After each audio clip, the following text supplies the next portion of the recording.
Hey everybody, I'm Dan, the lead pastor at the church, and I just kind of wanted to give you an update on the work we did with the Unstuck Group last weekend. If you've been around for a while, you've probably heard us talk about the fact that we were bringing in the Unstuck Group because we were a little bit stuck. We felt like we had not garnered the kind of traction that we had really wanted to see in engaging the community and inviting those people from the community into a growing relationship with Jesus. And so we wanted some outside perspective, and we brought them in. And last weekend, first thing I want to tell you about last weekend, it was a great weekend. It was a long weekend for those on the core team. It was an intensive weekend. It was a tiring weekend. But for me personally, it wasn't a draining weekend. It's something that actually gave me energy as we looked at the different things that we need to do as a church to continue to move from where we are to where God desires us to be.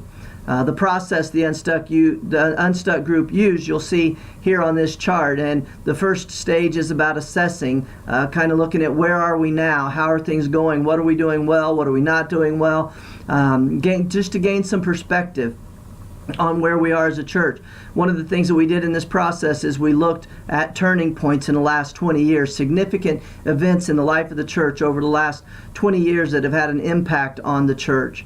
We looked at what's the community around us like, how has it changed, and what's it like, and what will it be like in the coming years. We moved into some planning stages, which is the second thing you'll see there on the chart, or that you saw there on the chart. Who are we trying to reach, and what do we want our church to be like in the next 3 to 5 years, and put a little bit of planning to that. What do we need to do in regards to that?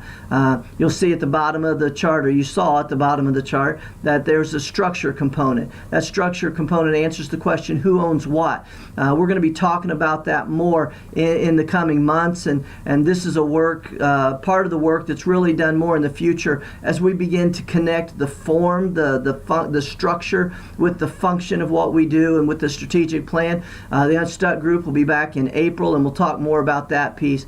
We then moved into some real specific action items.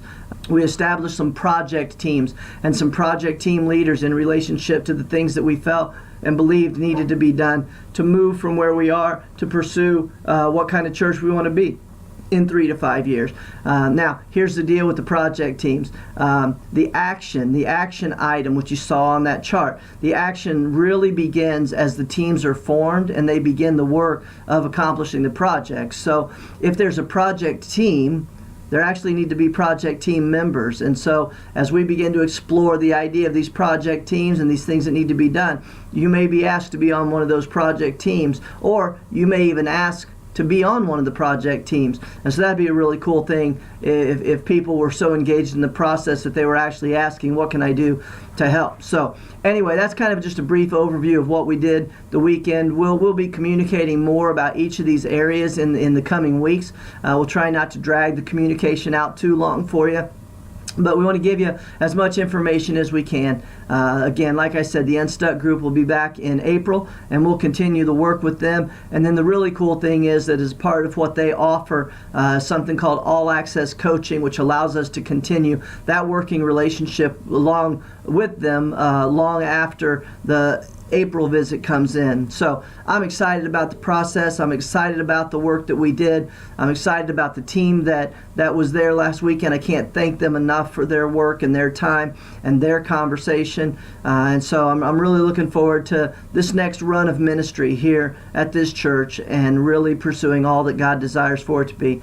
I hope you continue to have a great morning there at CCC, and I look forward to seeing you again next week.